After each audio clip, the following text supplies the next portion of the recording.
आपण पाहत आहात लोकसमीक्षा न्यूज नेटवर्क आणि या आहेत आजच्या सुपरफास्ट न्यूज। या बातमीपत्राचे प्रायोजक आहेत नंदिनी कलेक्शन, फक्त महिलांचे परिपूर्ण दालन, माऊली निवास, कल्याण मंडपमच्या बाजूस, यशोधन नगर, परभणी। नमस्कार, मी प्रभू दीपके लोकसमीक्षा न्यूज नेटवर्क मध्ये आपलं स्वागत करतो। आपण पाहत आहात परभणीचं एकमेव बातमीपत्र Loksamiksha superfast. Red Apple exclusive MIDC परिसर, परभणी। राज्याचे मुख्यमंत्री असलेले देवेंद्र फडणवीस यांनी गेल्या 10 वर्षात एकदाही दलित अत्याचाराला भेट दिलेली नाही। जेव्हा जेव्हा ते गृहमंत्री होतात तेव्हा तेव्हा कायदा सुव्यवस्था बिघडून दलितांवर हल्ले कसे काय होतात। परभणी प्रकरण हे प्रति रमाबाई आंबेडकर नगर गोळीबार प्रकरणासारखा असल्याचा आरोप दीपक केदार यांनी केलाय। त्याचबरोबर परळीतील दलित ऊसतोड तरुण विकास जोगदंडचा हत्याकांड कर्नाटक गावातील मुकदमानं केलं। कल्याणला अल्पवयीन मुलीची हत्या झाली। औंढा नागनाथ भागात मुलीची अनोळखी बॉडी सापडली। राज्यात हे काय सुरू आहे? संतोष देशमुखचे मारेकरी मोकाट फिरत आहेत। मुख्यमंत्री हे गोडबोलाच्या भूमिकेत असून त्यांनी ॲक्शन मोडवर आलं पाहिजे। संविधान रक्षणासाठी बलिदान देणाऱ्या दोन्ही शहीद लोकनेते विजय वाकोडे आणि शहीद सोमनाथ सूर्यवंशी यांचं एकत्रित स्मारक निर्माण करावं। विजय वाकोडे यांचे सुद्धा नैसर्गिक हत्याकांड झालेला आहे। परभणी रेल्वे स्टेशनला संविधान रक्षक विजय वाकोडे यांचं नाव द्यावं व त्यांच्या कुटुंबियातील सदस्याला शासकीय नोकरी द्यावी अशी मागणी दीपक केदार यांनी आज पत्रकार परिषदेत केली आहे। परभणीतील सोमनाथ सूर्यवंशी या युवकाच्या मृत्यू प्रकरणात पोलीस व कारागृह प्रशासन जबाबदार असल्याचा गंभीर आरोप राज्य अनुसूचित जाती जमाती आयोगाचे सदस्य ॲडव्होकेट गोरक्ष लोखंडे यांनी केला आहे। परभणीत घडलेली घटना अतिशय दुर्दैवी आहे। भारतीय संविधानाचा अवमान झाल्यानंतर आक्रमक आंदोलन सुरू झालं आणि त्यानं उग्र रूप धारण केलं। बाबासाहेबांची अस्मिता ज्यांच्या ज्यांच्या मनात आहे तो प्रत्येकजण पेटून उठला। यात अनेक सुशिक्षित युवकांवर कारवाई झाली आहे। काहींवर अजामीनपात्र गुन्हे दाखल झाले आहेत। दलित समाजातील सुशिक्षित तरुण सोमनाथचा पोलिसी अत्याचारानं बळी घेतलाय। एखाद्या आंदोलकांवर गुन्हे दाखल लावताना पोलीस प्रशासनानं विचार करायला हवा होता, कारण सामाजिक आंदोलन हाताळताना एवढ्या अमानुष पद्धतीनं मारहाण करायला नको होतं। पोलिसांकडून मारहाण झाल्यानंतर सोमनाथ 2 दिवस न्यायालयीन कोठडीत होता आणि तिथं त्याचा मृत्यू झाला। त्या ठिकाणी त्याला काय वेदना होत आहेत हे पाहणं गरजेचं होतं। यामुळे पोलिसांबरोबर कारागृह प्रशासन दोषी असून चौकशीअंती संबंधितांवर कठोर कारवाई नक्कीच झाली पाहिजे। पोलीस यंत्रणेनं कायद्याच्या शस्त्राचा अमानवीय वापर केला असल्याचं या प्रकरणात दिसत असल्याचं निरीक्षण देखील लोखंडे यांनी यावेळी नोंदवलं। परभणीच्या दंगलीतील आंदोलकांना पोलिसांकडून देण्यात आलेली वागणूक पाहून हे काय चाललंय हा प्रकार सहन न झाल्यानं आणि पोलिसांकडून वाढत्या दबावाच्या धक्क्यानंच ज्येष्ठ नेते लोकनेते विजय वाकोडे यांचा मृत्यू झाल्याचं ॲडव्होकेट गोरक्ष लोखंडे यांनी म्हटलंय। सर्व पीडितांना कायदेशीर मदत करू, तसंच पोलीस यंत्रणा, शासकीय रुग्णालय आणि कारागृह प्रशासनाची चौकशी करून संबंधित दोषींवर योग्य प्रकारे कारवाई करण्याची शिफारस राज्य शासनाकडे करण्यात येईल असं त्यांनी स्पष्ट केलं। सर्व पीडितांनी आयोगाकडे तक्रारी कराव्यात, लवकरच त्यावर सुनावणी होऊन निर्णय दिला जाईल असं देखील ॲडव्होकेट लोखंडे यांनी सांगितलं। गुडघे दुखत आहेत? आता काळजी नको। आयुर्वेदिक उपचाराने गुडघ्यावर उपचार करा आणि जगा आनंदी आयुष्य। बालाजी आयुर्वेदिक निसर्गोपचार केंद्र, तलाठी कार्यालयाच्या पाठीमागे, वसमत रोड, परभणी। संपर्क डॉक्टर गोविंद कामटे, मोबाईल क्रमांक 9923300914। मुख्यमंत्री युवा कार्य प्रशिक्षण योजनेअंतर्गत प्रशिक्षण घेणाऱ्या उमेदवारांनी आज जिल्हा प्रशासनाला निवेदन दिलं असून त्याद्वारे शासनानं लागू केलेल्या या योजनेचा लाभ घेत प्रशिक्षणादरम्यान उत्कृष्ट कार्य केलेलं असून योजनेच्या माध्यमातून या उमेदवारांना व्यावसायिक कौशल्य आणि अनुभव मिळालेला आहे। तर संबंधित आस्थापनेनं प्रशिक्षणार्थ्यांना कायमस्वरूपी नोकरीवर घेण्याची तरतूद असून संबंधित यंत्रणेनं मात्र अद्याप याबाबत कोणताही निर्णय घेतलेला नाही। नोकरी कायम करण्यासाठी आवश्यक ती पावलं उचलावीत अशी मागणी या उमेदवारांनी निवेदनाद्वारे केली आहे। दवाखान्यात नातेवाईकांना भेटण्यासाठी आलेल्या पादचाऱ्याला ऑटोमधून आलेल्या तिघांनी लुटलं। रोख 43,000 रुपये व मोबाईल घेऊन चोरटे पसार झाले। स्थानिक गुन्हे शाखेच्या पथकानं अवघ्या 12 तासांमध्ये या आरोपीला जेरबंद करण्यात यश मिळवले। पाथरी तालुक्यातल्या पाथरगाव येथील कृष्णा भोसले हे परभणी इथं आयसीयूमध्ये उपचार घेतला असलेल्या नातेवाईकांना भेटण्यासाठी आले होते। मंगळवारी रात्री 9:15च्या सुमाराला बसस्थानक परिसरातील छत्रपती मेडिकल जवळ ऑटोमधून 3 इसम आले आणि त्यांनी कृष्णा भोसले यांच्याकडील 43,000 रुपये रोख, विवो कंपनीचा मोबाईल जबरदस्तीने हिसकावून पोबारा केला। हा गुन्हा जुन्नी यानं केल्याचं समजलं। पथकानं त्याला ताब्यात घेऊन विचारपूस केली असता त्यानं गुन्ह्याची कबुली दिली आहे, तर साथीदाराला देखील त्याच्या ताब्यात घेण्यात आलंय। या गुन्ह्यातील रोख 1,300 रुपये व एक मोबाईल ज्याची किंमत 14,800 रुपये असा मुद्देमाल पोलिसांनी जप्त केला आहे। परभणी तालुक्यातल्या शहापूर तुळजापूरला जोडणारा मुख्यमंत्री ग्राम सडक योजनेअंतर्गत होणारा रस्ता अडविणाऱ्या शेतकऱ्यांवर कारवाई करून रस्त्याचं काम त्वरित सुरू करण्यात यावं अशी मागणी या भागातील शेतकऱ्यांनी जिल्हाधिकाऱ्यांकडे निवेदनाद्वारे केली आहे। यावेळी सुरेश मोरे, सदानंद यादव, पप्पू शेळके, पंढरीनाथ भुसारे, यशवंत मोरे, वैजनाथ भुसारे, बाळासाहेब भुसारे, नागोराव मोरे, विठ्ठल मोरे, माणिक मोरे आदींची उपस्थिती होती। लोकसंख्येच्या बाबतीत आघाडीवर असलेल्या भारत देशाला विविध क्षेत्रात उंची गाठून देण्याचा अटलजींनी कायम प्रयत्न केला। त्यांच्या प्रमुख नेतृत्वाखाली तत्कालीन एनडीए सरकारनं सामान्य नागरिकांसाठी तंत्रज्ञान सुलभ करण्याचा यशस्वी प्रयत्न केला। त्यांच्याकडे दूरदृष्टी होती। आजही भारतीयांना अटलजींची दैदिप्यमान कामगिरी आठवते। सुवर्ण चतुर्भुज प्रकल्प आणि पंतप्रधान ग्राम सडक योजनासारख्या उपक्रमाद्वारे स्थानिक कनेक्टिव्हिटी त्यांनी वाढवली। तसंच त्यांच्या सरकारनं दिल्ली मेट्रोसाठी व्यापक काम करून मेट्रो कनेक्टिव्हिटीला चालना दिली आहे। तो जागतिक दर्जाचा पायाभूत सुविधा प्रकल्प असल्यामुळे अटलजींमुळेच ही माहिती व तंत्रज्ञान, दूरसंचार आणि दळणवळण क्षेत्रात भारत परिपूर्ण झाल्याचं प्रतिपादन आमदार रत्नाकर गुट्टे यांनी केलं। वाजपेयी यांच्या जयंतीनिमित्त मालेवाडी येथील आश्रमशाळेत आयोजित अभिवादन कार्यक्रमात ते बोलत होते। यावेळी अनेक शिक्षक व विद्यार्थ्यांनी वाजपेयींच्या आठवणी जागविल्या। अज्ञात वाहनानं दुचाकीला दिलेल्या धडकेमध्ये एका 45 वर्षीय व्यक्तीचा जागीच मृत्यू झाल्याची घटना आज 26 डिसेंबर रोजी पहाटे गंगाखेड तालुक्याच्या मरडसगाव फाटा परिसरात घडली आहे। मरडसगाव येथील गोपीनाथ शिंदे हे आज सकाळी 5:30 वाजच्या सुमाराला दूध काढण्यासाठी दुचाकी करून शेताकडे जात असताना मरडसगाव फाटा परिसरातील एका हॉटेलसमोर अज्ञात वाहनानं शिंदे यांच्या दुचाकीला धडक दिल्यानं ते गंभीर जखमी झाले। अपघात झाल्याचं कळता त्यांचा चुलत भाऊ विलास शिंदे, प्रदीप कांबळे आदींनी त्यांना गंगाखेडच्या उपजिल्हा रुग्णालयात दाखल केलं, मात्र डॉक्टरांनी त्यांना तपासून मयत घोषित केलं। परभणी तालुक्यातल्या उमरी इथं जिल्हा परिषद केंद्रीय प्रशालेत भरले ऐतिहासिक नाण्यांचं प्रदर्शन भरवण्यात आलं। या प्रदर्शनाला विद्यार्थ्यांनी उत्स्फूर्त प्रतिसाद दिलाय। उमरी येथील असलेले व 2005 साली जिल्हा परिषद परभणी येथून सेवानिवृत्त झालेले शिक्षक दत्तराव गोरे यांच्या सहकार्यानं शाळेनं विद्यार्थ्यांना ऐतिहासिक भौतिक बाबीची माहिती व्हावी या उद्देशानं ऐतिहासिक नाण्यांचं प्रदर्शन भरवलं। या माध्यमातून विविध प्रकारच्या नाण्यांमध्ये निजामकालीन, इंग्रजकालीन नाण्यांचा समावेश होता।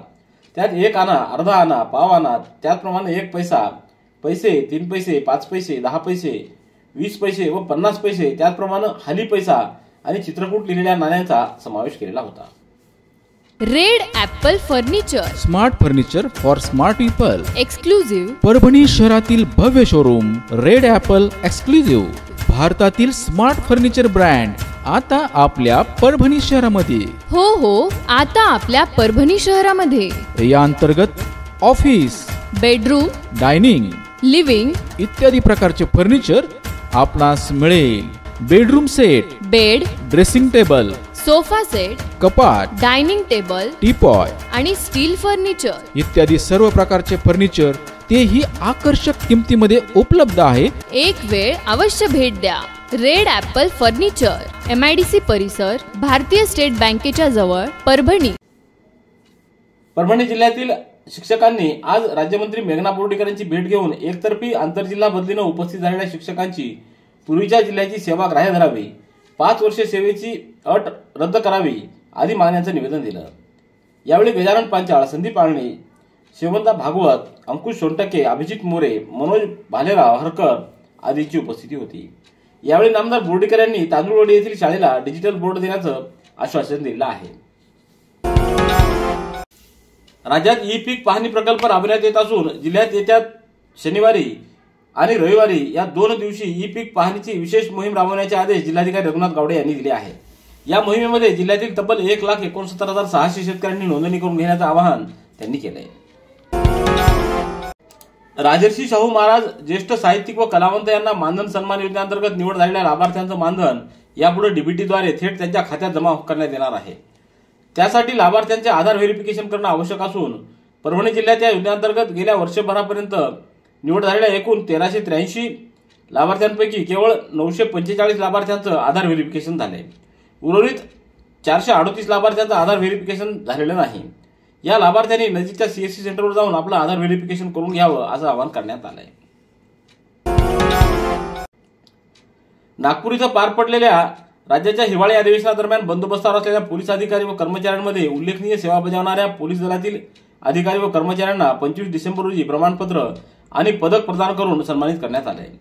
जिल्ह्यातील पोलीस अधिकारी व पोलीस अंमलदारांनी हिवाळी अधिवेशन बंदोबस्तामध्ये नागपूर शहर आयुक्तालयाकडून हिवाळी अधिवेशनादरम्यान प्रामाणिकपणे व जबाबदारीने तसंच समर्पणाने बजावलेल्या उल्लेखनीय सेवेसाठी प्रमाणपत्र व मेडल प्रदान करण्यात आले। ही प्रमाणपत्र व पदकं बुधवारी शहरातील पोलीस अधीक्षक कार्यालयाच्या नियंत्रण कक्षामार्फत संबंधितांना देण्यात आली। ज्ञानसाधना प्रतिष्ठान संचलित इंद्रायणी किड्स किंगडम, इंद्रायणी प्राथमिक व माध्यमिक विद्यालय, संताई कनिष्ठ महाविद्यालय मांडाखळी यांच्या संयुक्त विद्यमाने आयोजित आयुष्याची पाठशाळा वार्षिक स्नेहसंमेलनाचं आयोजन करण्यात आलं होतं। या स्नेहसंमेलनाला प्राध्यापक किरण सोनटके, प्रल्हाद खुने, श्रीकांत डोंगरे, अशोक दायभाये, डॉक्टर संजोत गिरी, डॉक्टर गोविंद पावडे, विकास कुकडे, वैभव बाचकर, प्राध्यापक शीतल सोनटके, नागेश शिराळ, शेख मोहसिन, शिवराज सोनटके, प्रवीण सोनटके आदींची उपस्थिती होती। परभणीच्या बाल विद्या मंदिर हायस्कूलमध्ये आज वीर बाल दिवस साजरा करण्यात आला। कार्यक्रमाच्या अध्यक्षस्थानी मुख्याध्यापक अरुण बोराडे तर प्रमुख पाहुणे म्हणून वीर बालकाच्या वेशभूषेतील जोरावर सिंग यांच्या वेशातील कुमारी सिद्धी धानोरकर आणि फतेह सिंगच्या वेशातील कुमारी साधना बाबुळगावकर या विद्यार्थिनी होत्या। याप्रसंगी सुमेधा साबळे, अनुप देशमुख, आविष्कार गोरे, शौर्य कदम, शिवराज कदम, अथर्व रेंगे, शिवम काटकर, स्वराज जाधव या विद्यार्थ्यांनी तयार केलेल्या भित्तीपत्रकाचं मान्यवरांच्या हस्ते विमोचन करण्यात आलं। दक्षिण मध्य रेल्वे विभागाद्वारे चालवल्या जाणाऱ्या नांदेड विभागातील विशेष रेल्वे गाड्यांना मुदतवाढ बहाल करण्यात आली आहे। संक्रांतीच्या पार्श्वभूमीवर प्रवाशांची होणारी गर्दी ओळखून दक्षिण मध्य रेल्वे विभागानं विशेष रेल्वे गाड्यांना मुदतवाढ द्यायचं ठरवले। त्याप्रमाणे काचीगुडा मदुराई 3 मार्चपर्यंत, मदुराई काचीगुडा 2 एप्रिलपर्यंत, नांदेड इंदोड 28 मार्चपर्यंत, इंदोड नांदेड 30 मार्चपर्यंत, तिरुपती अकोला 28 मार्चपर्यंत, अकोला तिरुपती 30 मार्चपर्यंत व तिरुपती पूर्णा तिरुपती 27 जानेवारीपर्यंत तर तिरुपती पूर्णा या विशेष रेल्वेला 28 जानेवारीपर्यंत मुदतवाढ बहाल करण्यात आली असल्याची माहिती देण्यात आली आहे। पालम शहरातील एका अल्पवयीन मुलीचा घरात कुणी नसल्याची संधी साधून विनयभंग केल्याचा धक्कादायक प्रकार काल 25 डिसेंबर रोजी घडलाय। या प्रकरणी आरोपीच्या विरोधात पोस्को अंतर्गत गुन्हा दाखल करण्यात आलाय। यातील आरोपी हा मागील काही दिवसापासून पीडित अल्पवयीन मुलीचा पाठलाग करत होता। 25 डिसेंबर रोजी घरात कुणी नसल्याची संधी साधून त्यानं घरात घुसून पीडित मुलीचा वाईट हेतून हात पकडला, सोबत फोटो काढून व्हायरल करण्याची धमकी दिली। हा प्रकार पीडितेनं आईवडिलांना सांगितला। यानंतर कुटुंबियानं पालम पोलिसांना गाठून फिर्याद दिली। परभणी तालुक्यातल्या सिंगणापूर इथं प्रतिवर्षाप्रमाणे याही वर्षी 27 डिसेंबर रोजी तीर्थक्षेत्र रोकडेश्वर मंदिरामध्ये यात्रा महोत्सवाचं आयोजन करण्यात आलंय। यानिमित्त विविध धार्मिक विधींसह महाप्रसादाचं आयोजन देखील करण्यात आलंय। तीर्थक्षेत्र रोकडेश्वर हनुमान मंदिरामध्ये सकाळी 11 वाजता हरिभक्तपरायण राम महाराज लासे बोरवणकर यांचं कीर्तन होणार आहे। त्यानंतर तरोडा ग्रामस्थांच्या वतीनं महाप्रसादाचं आयोजन करण्यात आलंय।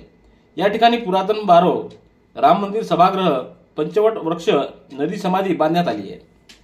27 डिसेंबर रोजी होणाऱ्या कीर्तन व महाप्रसादाचा भाविकांनी लाभ घ्यावा असं आवाहन रोकडेश्वर संस्थांच्या वतीनं करण्यात आलंय। वेदांत केसरी संत श्री रंगनाथ महाराज परभणीकर गुरुजी यांच्या 95व्या पुण्यतिथी सोहळ्यानिमित्त जिंतूर शहरामध्ये भव्य अशी शोभायात्रा काढण्यात आली। आजपासून श्री नगरेश्वर मंदिरामध्ये अखंड हरिनाम सप्ताह आणि कीर्तन महोत्सव सुरू झालाय। यानिमित्त राज्यभरामध्ये आचार्य महेश महाराज जिंतूरकर आणि महाराष्ट्र आर्यवैश्य महासभा यांच्या आवाहनातून सर्वत्र भव्य कार्यक्रमाचं आयोजन करण्यात आलं। शुक्रवारी जिंतूर शहरात प्रमुख मार्गावरून शोभायात्रा काढण्यात आली। यात महिला व पुरुष भक्तमंडळी मोठ्या संख्येनं सहभागी झाले होते। केंद्रीय सहकार मंत्री अमित शहा यांच्या अध्यक्षतेखाली केंद्र शासनाच्या सहकारचे समृद्धी अंतर्गत नव्यानं नोंदणी करण्यात आलेल्या बहुउद्देशीय प्राथमिक सहकारी संस्थांच्या कार्यक्रमाचं जिल्हा स्तरावर व्हीसीद्वारे जिल्हा मध्यवर्ती बँकेत नुकतंच आयोजन करण्यात आलं। जिल्ह्यातील विविध कार्यकारी सेवा संस्थांचे सचिव व पदाधिकारी, मध्यवर्ती बँकेचे अध्यक्ष सुरेश वरपुडकर, मुख्य कार्यकारी अधिकारी व्ही.आर. कुरुंदकर, नाबार्डचे एस.के. नवसारे, अग्रणी बँकेचे उदय कुलकर्णी व जिल्ह्यातील सर्व सहकारी बँकांचे सहाय्यक निबंधक आणि त्यांचे प्रतिनिधी यावेळी उपस्थित होते। पाथरी तालुक्यातील बाभळगाव फाटा येथील एका मोटार रिवाइंडिंग दुकानाचं शटर तोडून दुकानातील 1 लाख रुपये किमतीच्या वस्तू चोरट्यांनी लंपास केल्याची घटना गुरुवारी उघडकीस आली आहे। बाभळगाव फाटा इथं लोणी येथील मेकॅनिक काम करणारे विश्वनाथ धर्मे यांचं सिद्धेश्वर मोटार रिवाइंडिंगचं दुकान आहे। 25 डिसेंबर रोजी दिवसभर काम केल्यानंतर संध्याकाळी 10 वाजता धर्मे यांनी दुकान बंद करून ते गावाकडे गेले होते। गुरुवारी सकाळी 8 वाजता ते नेहमीप्रमाणे दुकान उघडण्यासाठी आले असता त्या ठिकाणी शटरचं कुलूप तुटलेल्या अवस्थेत दिसून आलं। शटर उघडल्यानंतर दुकानातील सामान अस्ताव्यस्त दिसल्यानं त्यांना दुकानात चोरी झाल्याचं लक्षात आलं। रेड ॲपल एक्सक्लुझिव्ह MIDC परिसर परभणी। याबरोबरचे बातमीपत्र संपलं। पुन्हा भेटूया उद्याच्या सुपरफास्ट बातमीपत्रात। पाहत रहा लोकसमीक्षा। तुम्हाला हे बातमीपत्र कसं वाटलं याबद्दल आपली प्रतिक्रिया नोंदवा। दररोजचे अपडेट्स मिळवण्यासाठी लोकसमीक्षा चॅनलला सबस्क्राईब करा। धन्यवाद।